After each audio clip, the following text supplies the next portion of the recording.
Introducing Mike Tyson.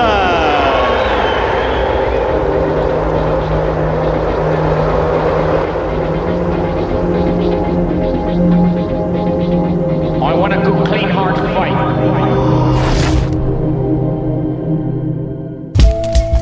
In 1985, Mike Tyson turned pro and fought 15 times, winning all by knockout. Many of these opponents had stronger records and more experience than the 19-year-old, but they failed to challenge him. In 1986, the spotlight on Tyson increased dramatically, as did the quality of his opponents. His 20th fight was against James Tillis, who'd fought for the heavyweight title in 1981 and whose few losses were to champions. This fight is a significant moment in the history of the Dynamite Kid. There's the man who'll fight him today, 28-year-old James "Quick" Tillis of Tulsa, Oklahoma. 31 wins, 8 losses, 24 knockouts, now unranked, but he fought Mike Weaver for the WBA heavyweight title in 1981, and 5 of his 8 losses were to fighters who won world championships. And now, here comes 19-year-old Mike Tyson as he emerges from his locker room and comes toward the ring. You will note one of the characteristics which sets Tyson apart. He wears no robe. He wears no socks with his boxing shoes. He says that makes him feel more like a warrior, more like a gladiator as he entered the ring. He'll be 20 years old on June 30, can eclipse Floyd Patterson as the youngest heavyweight champion of all time if he wins the title anytime before May 5, 1988. And there is already discussion behind the scenes in boxing of a possible match between Tyson and WBC heavyweight champ Trevor Berbick as early as December of this year. But first, he must get by this fight against James "Quick" Tillis. Promoters proudly presents the main event. 10 rounds of boxing in the heavyweight division. Your referee is Joe Cortez from New Jersey.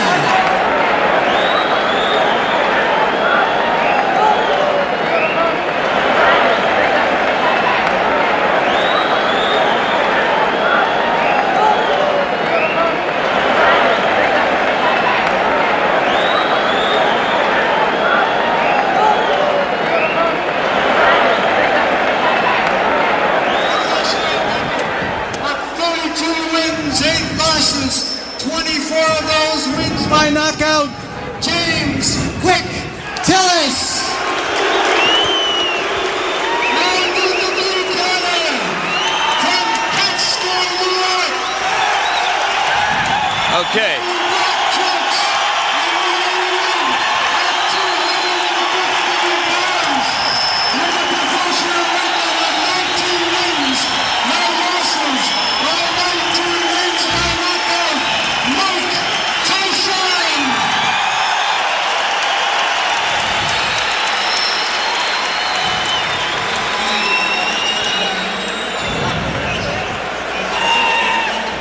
Back in Glens Falls, New York, as you look at the tale of the tape between these two heavyweights, the significant stat there, both fighters entered the ring somewhat lighter than in their more recent appearances. Tyson, in his last fight against Steve Zowski, was over 220 pounds, today at 215. And Tillis, in his most recent bout with Terrell Biggs on January 25, fought at over 214 pounds. Today he is 207 3/4. The referee is Joe Cortez.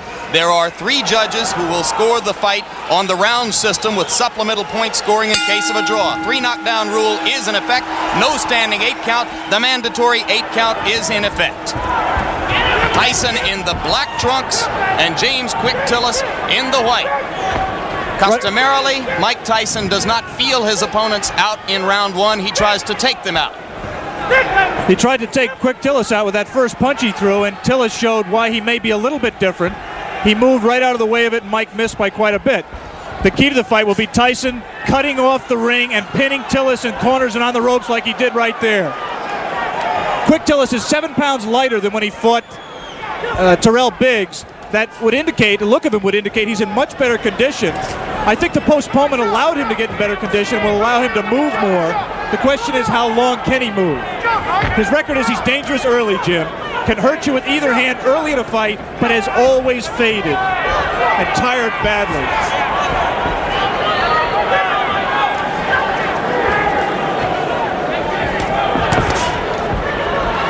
Tillis delivering the left jab and following with the right. He is not running away from Tyson, and Tyson goes to work on the body. Some say that what sets Tyson apart is the intensity and the effect of his attack to the body. It is amazing to see such a young fighter understand so well the importance of body punching. Generally, it takes a veteran to understand that by punching to the body, you can take all that movement away from James Tillis, and that's what Mike Tyson plans to do. You saw Tyson with the left hook splitting Tillis' guard and getting the punch through moments ago as he had Tillis in the corner. Joe Cortez, the referee, the only one of the 3 judges in Las Vegas a few weeks ago who scored the Larry Holmes-Michael Spinks fight in favor of Holmes. That was an excellent right uppercut by Quick Tillis, which is a punch that should be effective against someone who comes in burrowing in like Tyson does. For some reason, Tillis landed. He was so shocked he grabbed.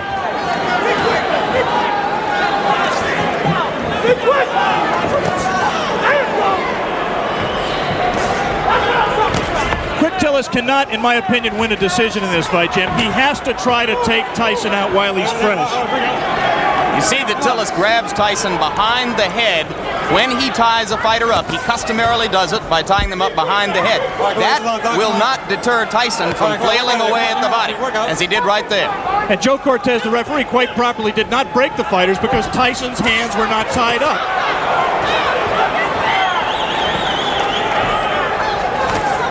Again, the right uppercut just missed that time by Tillis. Late in round 1. A round in which Tillis has not acquitted himself too badly, as he has managed to stay away from Tyson's thunderbolts, although he just took a right hand.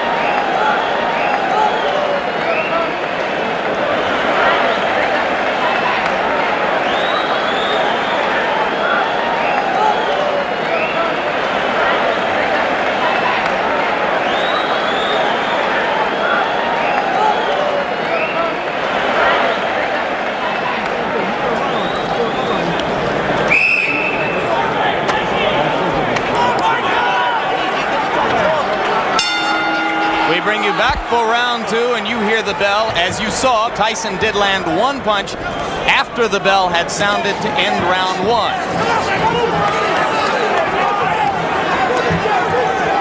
Most people in boxing, if they're looking for a way to beat Mike Tyson, believe it will be done by a fighter who is able to move and punch effectively on the move, as Henry Tillman did in winning 2 fights from Tyson in the Olympic trials as amateurs. All right, bring out, clean. Come on. Tyson just landed 2 solid left hands.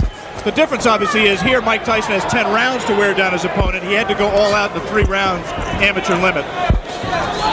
Lost to Tillman in the Olympic trials. Right hand lands flush on the cheek of Quick Tillis, but that was an extended right hand. He was not in close enough to do maximum damage. Yeah, but he's not letting go of Mike Tyson. He might be shaking his hand, which generally means that he was hurt by the punch, even though it was, as you say, extended.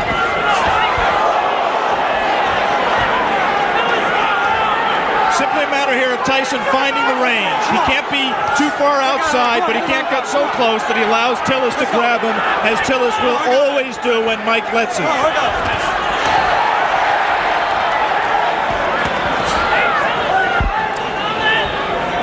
Tyson can be hit. He was openly disappointed with the number of times that Steve Zowski landed on him in his last fight. Any custom auto-trained fighter prides himself on his defense. And Mike really was disappointed that Zowski hit him with some right hands, really silly right hands that he should not have been hit with. It was just a loss of concentration. The right hand by Tillis was blocked there. jab by Mike Tyson, a rare punch for him in his first 19 fights, a punch that he is smart enough to know that he's going to need if he's going to move up to world-class competition. He's been using it more in training and says that we'll see a lot more of it in this fight. He just tried it there till Tillis knocked down 2 of them.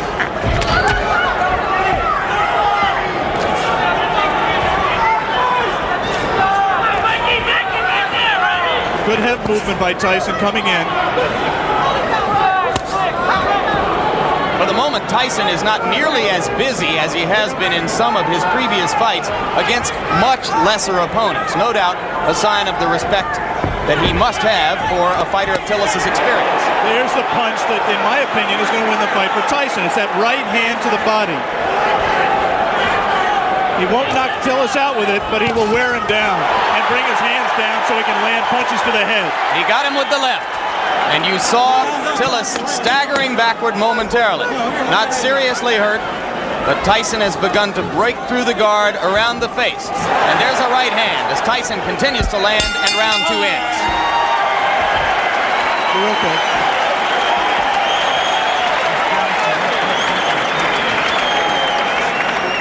From the beginning, that's why I like that. Turn the supersonic on. Stop to the right hand. You're throwing the uppercut. You're landing it, but you're not throwing the hook behind. He's hooking for the hook and you land the uppercut. Okay? Double with your jab. Take that half step and you throw the right hand. Okay, baby? There's a good shot to the body on this too. Seconds out. Back in Glens Falls, New York for the beginning of round 3. More than 8,000 people here in the Glens Falls Civic Center. Almost all of them rooting for the fighter that Upper New York State thinks of as its own Mike Tyson. Right now, all of the aggression is out of Mike Tyson. He is keeping his distance. He's trying to learn how to box with James Quick Tillis. It is not, or has not been to date, his fight. So if Quick Tillis has done nothing else, at the present time, he's taken Mike Tyson out of his game plan. Tillis tying Tyson's left arm up there. Tillis' trainer and co-manager Bo Williford said that he had been working with him for the last 6 weeks on tying up Tyson's arms. But that time, Tyson got the left hand through again after ducking a Tillis punch. Just one punch for Mike, and that's not typical. He has to put punches together when he gets inside. Keep busy. Outstrength Tillis on the inside and let his hands go. He is being considerably more careful than in his previous 19 appearances. Remember against Jesse Ferguson, look at the hand speed by Tyson. That's one of the things that's astonishing, to see a man of this size and this build with such quick hands.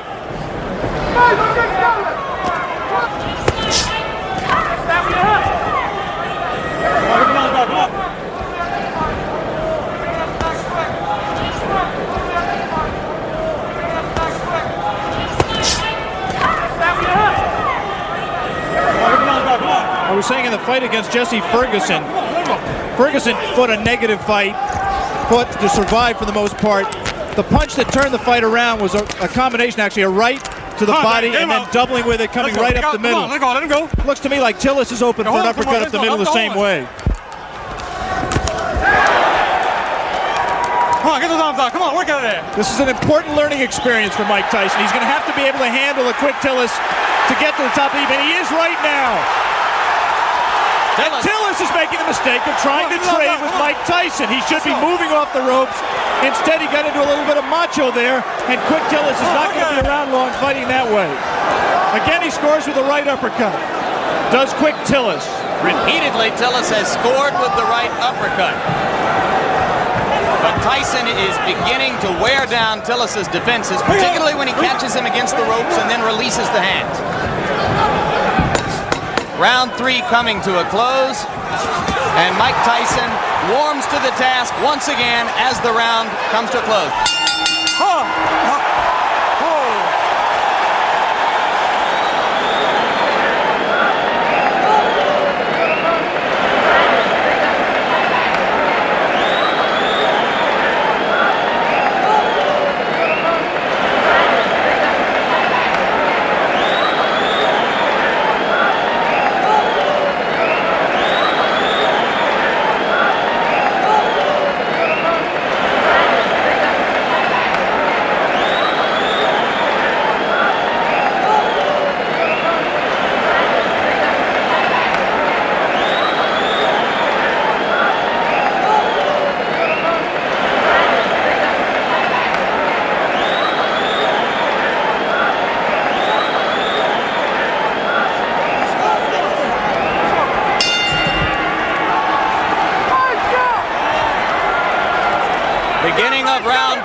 Jim Lampley with Alex Wallow in Glens Falls, New York.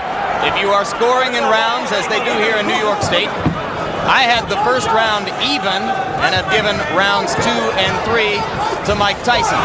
Right hand lands on the point of the chin, but he didn't get all of it. And a good left hook by James Tillis. And again, inexplicably, Quick Tillis grabs after he scores the best punch he scored in a couple of rounds.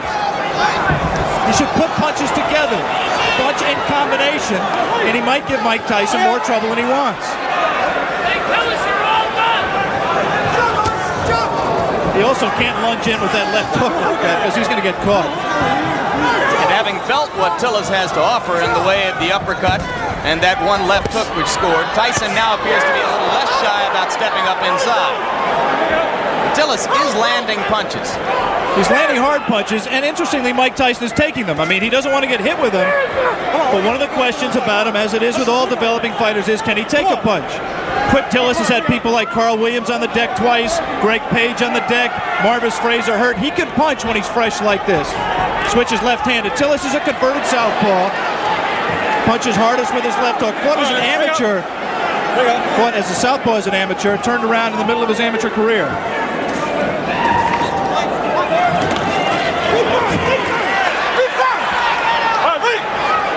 Both of those left hooks miss slightly for Tyson. Look how low he gets to duck under those punches. Extraordinary. Tillis could have butted him with his knee there. Right now, Mike Tyson is having problems solving James Quick Tillis. He doesn't really know, the things that work for him normally are not working for him, and he's going to have to go to things that are a little bit more sophisticated. He's going to have to cut the ring off better, and he's going to have to find the range better. He just can't walk inside and let Tillis tie him up like that. Has to let his hands be busier, and at the same time avoid getting hit himself. As for Tillis's chin, you might note that a long time ago in 1981, he went 15 rounds with the very dangerous puncher Mike Weaver, largely by staying away. But on the other hand, he suffered a technical knockout in the first round against Tim Witherspoon 2.5 years ago. You'd have to say that is a fluke, the loss to Witherspoon. Tillis claims he slipped on some water in the corner and was distracted before he got punched. Again, he lunges in and gets caught! The left hand drops Tillis onto the seat of his pants as round 4 is coming to a close. I'm not so sure that his right foot wasn't stepped on, causing that knockdown. There was definitely a punch, but I believe that Tillis's right foot was stepped on by Tyson at the moment the blow landed.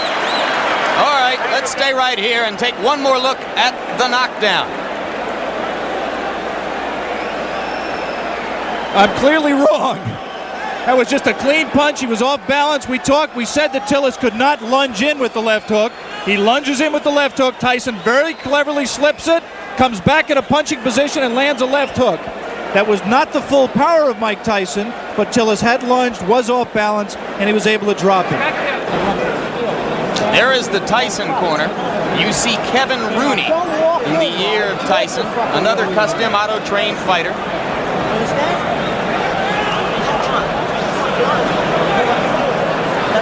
The longest Tyson bout was the fight against Jesse Ferguson. A TKO at 1 minute 19 seconds of the 6th round. Now round 5 begins here in Glens Falls.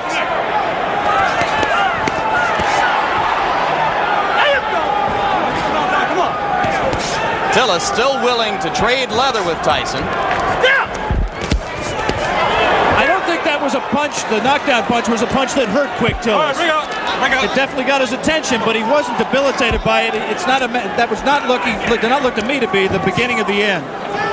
He might have learned not to lunge so badly with the left hand, though. And there you see Tyson whacking away to the rib cage with the right hand. Again, Cortez warns Tillis for holding behind the head. Tillis switches briefly to southpaw and goes back. And again, he holds behind the head. Mike Tyson is not doing his job in those clinches. His hands are free, but he isn't using them. Right there, there's no reason for Mike not to rip punches to the body. We talked about his ability as a body puncher. He has it. He just isn't using it. Watch inside, man. Watch inside. All right, break up. Let's go, step back. Tillis turns away for a moment to spit, but so far he does not look hurt, as Alex pointed out. Looks rather fresh. Has had a tendency in the past to tire.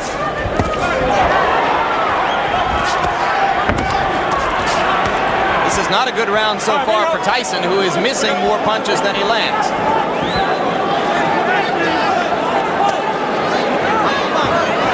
And again, not busy in the clinch. That's frankly astonishing, because the opportunity is there for him to do a lot of damage. There, he gave a half-hearted effort at that combination we talked about, the right to the body and the right uppercut, but he didn't land it. He did land punches at the end of the flurry. And that's what he has to do with Tillis. He has to keep punching. He's just letting isolated punches go. Like a single left hook, nothing behind it. He has to punch in combination to be effective. There's a great tendency here to compare Tyson to another young heavyweight, Olympic super heavyweight gold medalist Terrell Biggs. Tillis extended Biggs to the full 8 rounds where Biggs got the decision, and that was on January 25. Two good short chopping right hands by Tillis. Tyson waiting for Tillis to open up, and those two body punches did get Tillis' attention, and he grabs. Just the grimace on his face alone, I think, indicates that Quick Tillis was hurt by those two body punches. And the right hand got through the guard onto the cheek of Tillis, who looks a little the worse for wear now in the last minute of round 5. So after a slow first minute and a half in this round, Mike Tyson has reapplied the pressure. And if he's shown you one thing today, it is that he knows how to close out a round and leave an impression in the minds of the judges.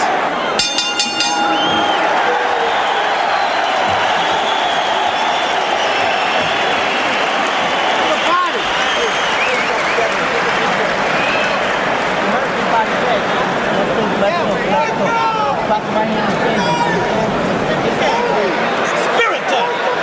Spirit muscle. Holy Ghost time. Come on, man. Tip. Just tip. Don't let it see you. Just tip. Then when you see it, let it go. Okay? Uppercut. You did it good that time. You hurt him with that uppercut. Now be careful with that wide left hook. We are back for round 6. And it's a piece of trivia at best, but now Tillis has an opportunity to go farther with Tyson than any of his previous opponents if he can last past 119 of this round. Well, I think if Mike continues to fight this way, Tillis has the chance to break the knockout string. He's got to be busier. Tillis does have a tendency to tire very badly in late rounds.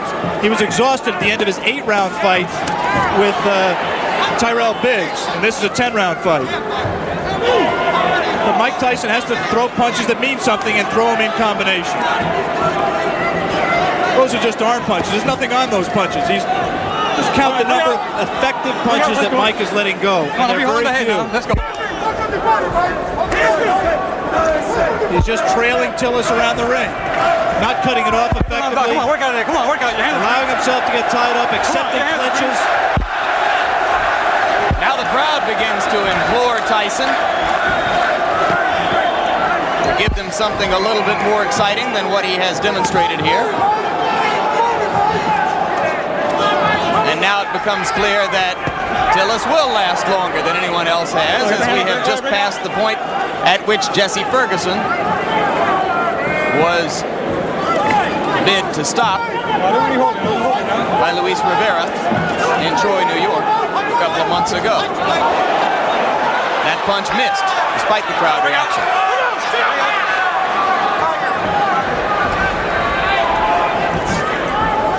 Since we are talking about the possibility of the fight going the distance, scoring at the halfway point, I've given Tyson 3 rounds, Tillis 1 round, and 1 round even. I did not score the 4th round, which is the round in which a knockdown, a 10-8 round for Tyson. I only gave it a 10-9 round for Tyson because of the fact that Tillis was dominating the round up to that point. The point system is, of course, supplemental only. The round system stands up unless there is a draw. Personally, Alex, I have it 4-0-1 for Tyson. I've not given Tillis a round. All right. Let's go. Come on, There's two ways of looking at what Mike is doing. One way is to say that he's pacing himself, he's waiting for the opening. The other way is to say that he's getting frustrated and getting taken out of his fight.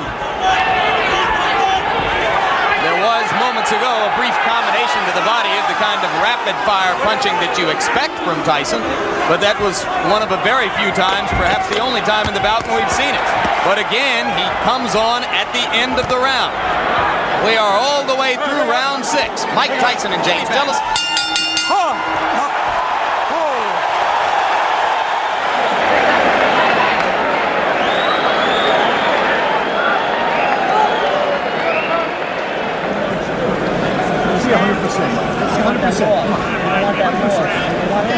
More sevens. Get out there. More sevens. 5-6, 5-6. Be first, be last, but be last. Okay, let's go, man. For the first time in a professional career, which began 13 months ago, Mike Tyson enters round 7. Another heavyweight. Tyson with the lead in the fight to this point over James Quick Tillis, but fighting a curiously docile fight so far. Not nearly as busy or as aggressive as we've seen him in his 19 previous outings, which resulted in 19 knockouts. He almost looks right here like he's waiting for Tillis to make the fight, to come to him. In case you've just joined us, it is Tillis, the fighting cowboy from Tulsa, Oklahoma, in the white trunks, Tyson in the black. Tyson co-managed by Jim Jacobs and Bill Caton. Tillis co-managed by Bo Williford and Gary Bentley. One curious thing that we learned before the fight about Tillis' condition, we said he's always tired late. Bo Williford and Gary Bentley found out after the Biggs fight, through the doctor's examination, that James Tillis has a number of allergies. Among them, allergic to milk, citrus, and wheat, which could make things difficult for a fighter who, on the day of a fight, eats wheat cakes, drinks milk, and orange juice. Let it go. Come on, let it go, James. We have to assume that that was not his pre-fight meal today. He actually was eating mainly cranberry juice. But it has helped his stamina, and I think he also trained harder for this fight. He realizes this fight means everything to him. He has lost 4 of his last 5. And Bo Williford told me last night that if Tillis were to be knocked out today and wanted to continue as a fighter, he would do so without the help of Bo Williford. Yeah, this is career time for James Quick Tillis. Incidentally, if you're not a boxing fan and Tillis looks familiar to him, you may have seen him in the movie The Color Purple, where he had a brief part as Henry Buster Broadnax in the juke joint scenes. Spent 2.5 weeks with Steven Spielberg and crew in Los Angeles, where they called him Dark Gable. There's a right hand by Tyson. And the uppercut. Tillis is not noticeably hurt by that punch. But he's cut. There is blood above his left eye. Exactly right. Mike was a little bit extended with the punch, did not have the proper range for full power. Now he's at the right range, though. He lands something here. This is where he can be effective. Again, not punching at the body when Tillis grabs him behind the head. Tillis landed a left, didn't seem to faze Tyson at all. We will stay here between rounds, as it is Tillis who tries to flurry at the end of round 7, with the blood now seeping out from an apparent cut above the left eye. Bill Nunnery does the cuts for, well, actually Bo Williford is doing the cut himself right now. Doctor in looking at it. As we look at Tyson's corner, the action is in the opposite corner, right there where they are working on James Quick Tillis' left eye. Let's take a look back at the action from round number 7.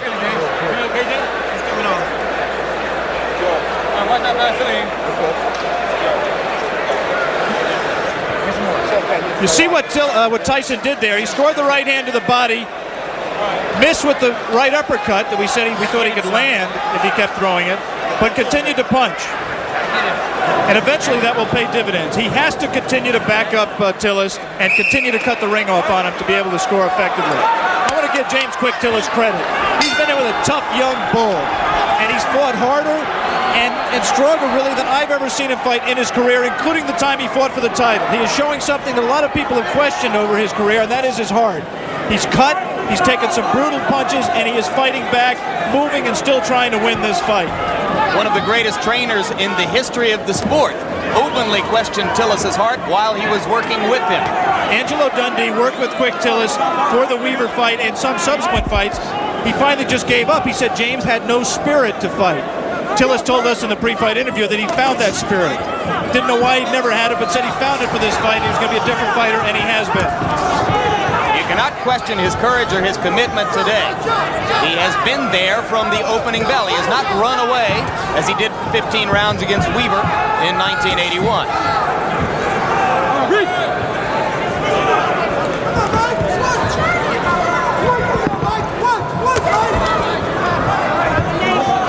Tyson looped that right hand, and you have to wonder if perhaps Tyson is getting a bit anxious. We are into round 8. The knockout string has been a prominent part of the marketing and publicity which has surrounded Tyson's rise. It won't be quite the same if he's 20-0 with 19 knockouts.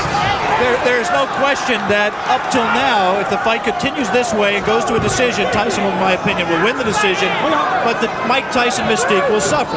He has not scored a knockout. He has not really hurt Quick Tillis, even though he has knocked him down and cut him. And he's let Tillis stay in the fight when other fighters, such as a Tyrell Biggs, really had Tillis out of the fight and in more trouble. In fairness to Tyson, we should repeat, Tillis appears to be in much better condition for this fight. Could that, in fact, Alex, be good for Mike Tyson? Yeah, I think ultimately you're exactly right, Jake. This kind of a fight is absolutely essential to his learning experience. It's obvious for a fighter who punches with as much power and who places as much of his fight plan on power as Tyson does, that any kind of movement cuts down on his power because it doesn't let him set himself as well. It was inevitable that he was going to have to learn how to fight a guy who could move and box. It's good that he's fighting one like Quick Tillis to get that learning experience. And maybe if he has to go to decision to win the fight, then there won't be as many people asking every day, when are you going to fight for the championship of the world? Those same people who are questioning his chin and his ability to go rounds will turn around now, since he's demonstrated that he has not gotten exhausted and he's taken good punches, will now turn around and say, well, he can't punch. Mike Tyson just went left-handed, and that was decidedly left-handed. It's the first time he's been that committed to a left-hand stance since his 4th professional fight. It means he's a little bit confused, a little bit frustrated, and he's willing to try anything new right now.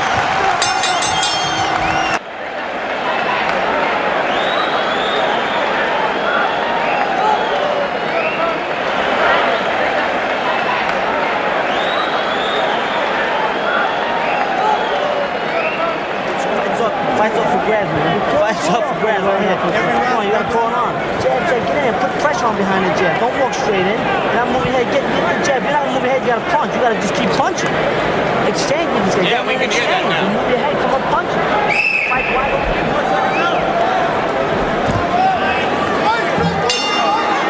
We are back in Glens Falls, New York. James Quick Tillis enters round 9 with 19-year-old knockout phenomenon Mike Tyson. And in Tyson's round, or in Tyson's corner between rounds, trainer Kevin Rooney was imploring him to keep punching, not to stop punching, particularly in the clinches. Come on, come on, work out of it, guys. Come on. Which is exactly what Mike just did. He was in tight, his hands were free, and he did not punch.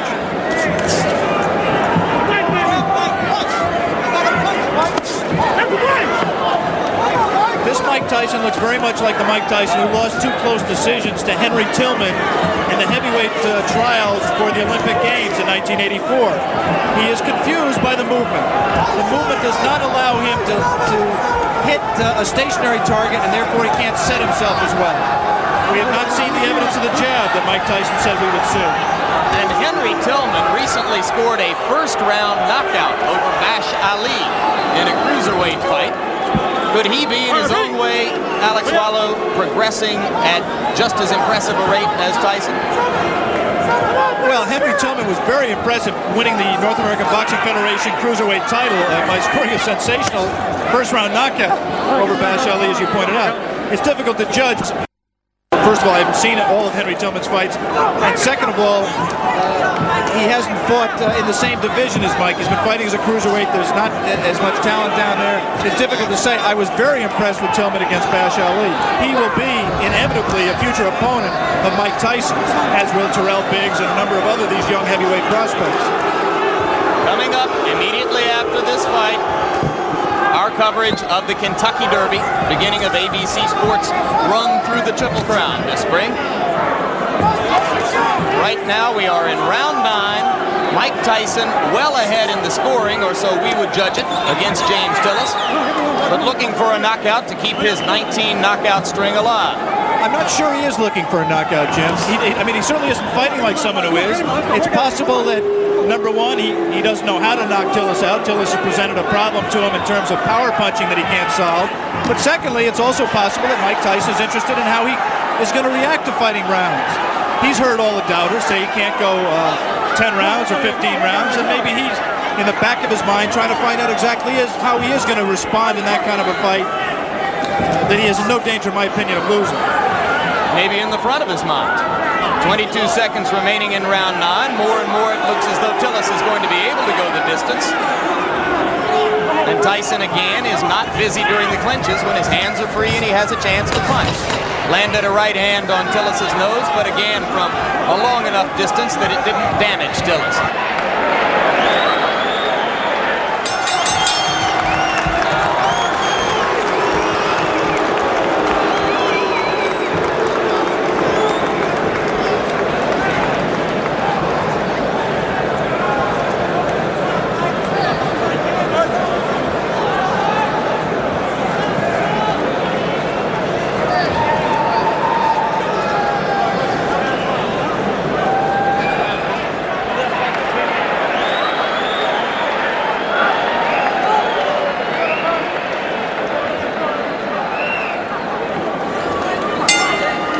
Back in Glens Falls, New York, round 10. The crowd tries to liven itself up, try to provide some encouragement to Mike Tyson. Most of them have come here today hoping to see a knockout and, frankly, expecting to see a knockout.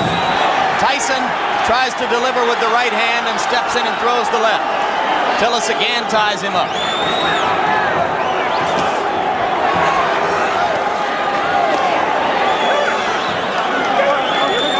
James Tillis is still a dangerous fighter. This is the most power and zip he's had in his punches at this late stage in a fight that I can ever remember. Tyson knows it, and I just don't think he's going to take any unnecessary chances. You can be sure he wants to keep the knockout string alive. But he also is just not going to take any unnecessary chances. He wants to win a decision, win a fight. He'll be 20-0, still undefeated, and in his mind, I think, still well on his way to a heavyweight championship. Could Tillis have revived his career somewhat, even with a loss, if he stands up? Well, this certainly is a respectable showing, and there certainly will be notoriety to the man who broke Mike Tyson's knockout string, especially if Mike resumes the knockout string after this fight. Always difficult to know why a crowd is booing. You can't psychoanalyze 8,000 people. I think it's possible that they're disappointed in Mike's performance. They came here wanting to see him do what he's done in his previous 19 fights, and he doesn't appear at this point to be going all out to satisfy them. Landed the left hand, but Tillis stood right there. Cut is no longer a problem. It has been effectively stopped. Tillis comes straight in.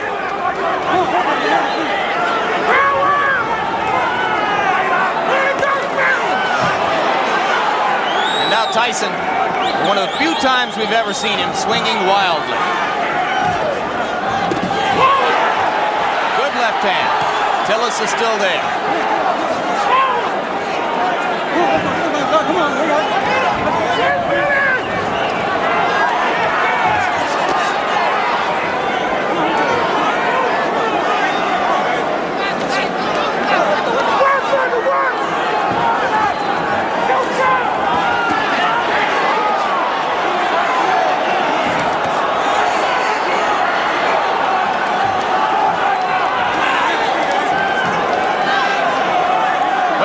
Very little doubt about the decision here. The scoring might be slightly different in Tulsa, Oklahoma. Tillis continues to give a good account of himself. And backs Mike Tyson up onto the ropes, which is a first. A little of Tyson's own medicine. It will be interesting to see how Mike reacts to this. Closing with a flurry. The bell is going to sound.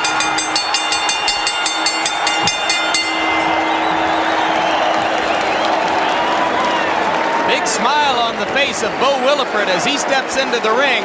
I think he's quite proud, win or lose, of James Tillis. Mike Tyson comes back and gets wiped off by Kevin Rooney. We will have the decision very shortly.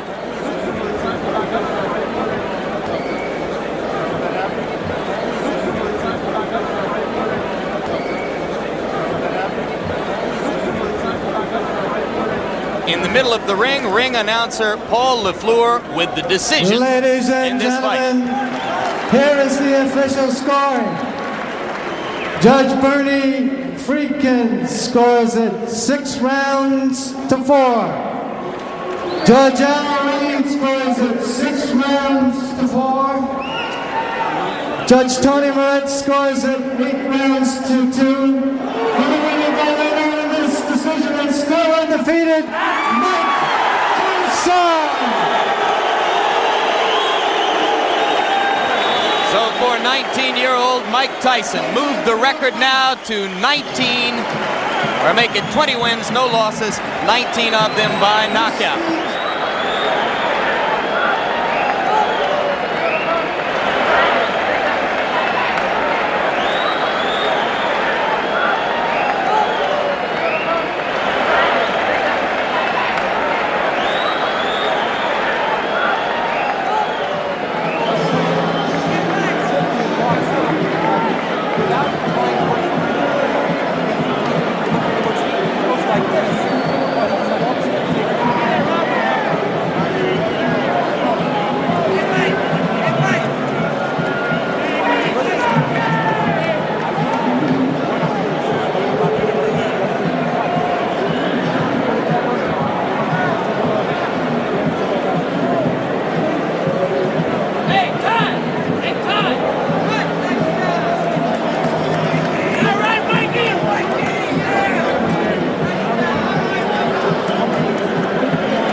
Best thing for you to stood up like you did. It's the only way you learn.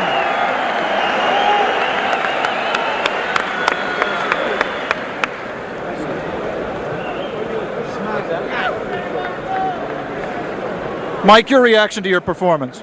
Well, I thought myself it was the best performance in the sense that I went 10 rounds and I don't feel tired at all. But I was just a little leery about going to 10 rounds.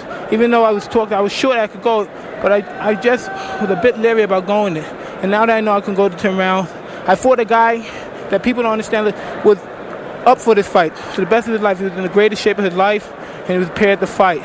Mike, my main criticism of your performance would be that you didn't put punches together like we've seen you do in the past. Was his movement a problem? No, it's not that the movement was a problem. It's just that I was a little leery about the rounds, and he was running. And I knew it was looking good to the crowd that he was doing something, but I know from professional fighting, he can't win a fight by running. How disappointed are you that the knockout string is over? Not at all. If anything, I feel relieved, and I'm confident if I wanted to, I could have knocked them out. You have always said that Cuss was always critical of your performances. What do you think Cuss would have said about today's performance? Well, I got hit with punches that I had no business getting hit with. But other than that, my objective is not to get hit with any punches, but as you see, I take them like a professional. It doesn't faze me. Good learning experience. Good luck down the road, Mike. Thank you very much, Prince. Mike Tyson was exceptional, wasn't he? He's one of those who come along, he was brilliantly trained and managed. I don't mean that was why he was so great. He'd have probably been great if he was thrown in with anybody at any time. But on the other hand, he was well looked after and well taught, I had some time for Tyson. His behaviour at times could be questioned, I know, but not necessarily in the ring. I mean, all right, he wasn't the cleanest fighter of all, but I mean, that doesn't mean anything. You know, you can be the cleanest fighter and you can't fight a lick, so you may as well be the roughest fighter and get away with it, which he did. You know, well, obviously we always liked watching Mike Tyson because you never knew what was going to happen with him. He was totally unpredictable, really, other than that, sure, he'll win, you know. But Tyson was exceptional. He was, to use the word animal might be a bit of disrespect, really, but he certainly was in the ring. I mean, he feared nothing and he did everything. If he could get away with it, he did. The James Tillis fight was the first time Tyson was pushed to go the distance. Fight 21 against New York gang leader Mitch Green also went to 10 rounds. But then Tyson was back to his old ways, destroying Reggie Gross in the first round of his 20 fight. Iron Mike was emerging as a phenomenon in the boxing world, but behind the scenes, the tide was changing. A man called Don King joins the team in the next Tyson Raw and Uncut. Mike Tyson! I believe he will be the youngest heavyweight champion of all time.